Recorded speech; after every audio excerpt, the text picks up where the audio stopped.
देश में चल रहे किसानों के प्रदर्शन की आग अब सुल्तानपुर में भी पहुंच चुकी है।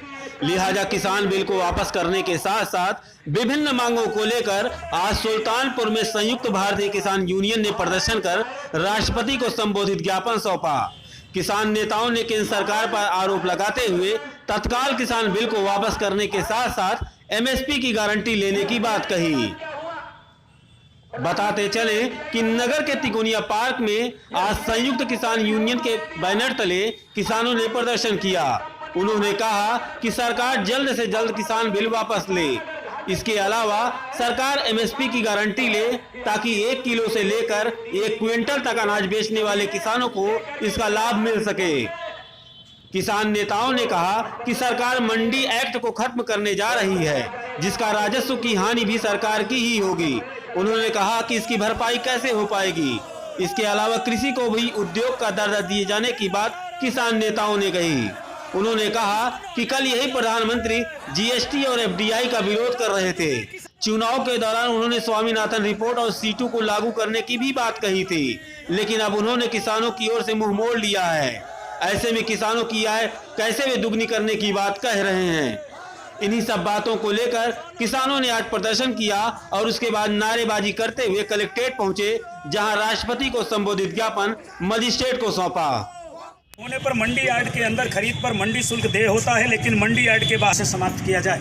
इसी मंडी में हम जब अंदर तो सामान देते हैं, तौलता है व्यापारी, तो उसको शुल्क देना पड़ता है। उसी हमारे अनाज को बाहर एक व्यापारी खरीद लेता है, उसको 20 करोड़ रुपए पर साल ये मंडी देती थी।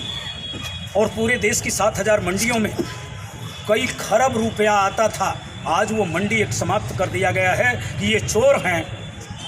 वो साहूकार कहाँ है जो हमको 18 रुपये, हम लोग यही कह रहे हैं कि वो जो एमएसपी आप तक कर रहे हो उस ईमानदार को लाओ और हमारी एमएसपी की गारंटी पे हमारे जिनसों की खरीद कर लें।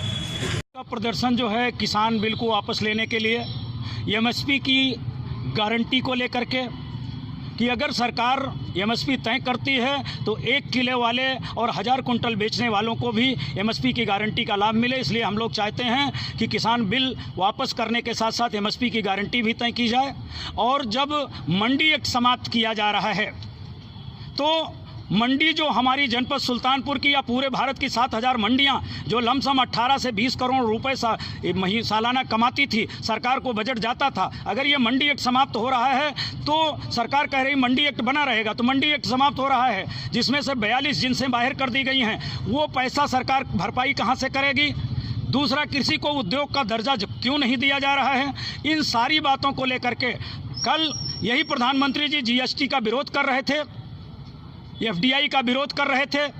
और जब स्वामीनाथन कमेटी की रिपोर्ट बनारस में लागू करने के लिए प्रधानमंत्री ने घोषणा की कि हमारी सरकार बनेगी, हम स्वामीनाथन कमेटी की रिपोर्ट को लागू करेंगे, C2 को लागू करेंगे, लेकिन आज प्रधानमंत्री ने मुंह मोड़ लिया और कहते हैं हम किसानों की आय दुगनी करेंगे। कैसे होगी हमारी दुगनी आय जब सेज कानून बन रहा है? सेज कानून बनने की एफडीआई आ रही और एफडीआई के माध्यम से 28 विदेशी कंपनियां हमारे यहाँ कॉन्ट्रैक्ट फार्मिंग में आ रही हैं। अगर हम कॉन्ट्रैक्ट फार्मिंग पे अपनी ज़मीन उनको देते हैं तो हमारी ज़मीन जाती है, हमारी ज़मीन जाती है तो हमारी फसल नहीं होगी, हमारे पास हमारा पशुपालन समाप्त हो जाएगा। और लेबर एक्ट समाप्त होने से कल वो कंपनियां लेबर एक्ट में जहां 300 लेबरों तक कोई लेबर एक्ट काम नहीं करेगा, वो कंपनियां हमारे लोगों को, हमारे मजदूरों को 100 रुपये में 12 घंटे खटाएंगी, 18 घंटे उनसे मजदूरी कराएंगी। इसकी कौन गारंटी लेगा? सरकार आज सारी चीज़ों को समाप्त करती चली जा रही है। इन्हीं बातों को लेकर के आज हमारा प्रदर्शन था। और आने वाले समय में अगर सरकार ने इस पर विचार नहीं किया तो परिणाम बड़े भयंकर होंगे।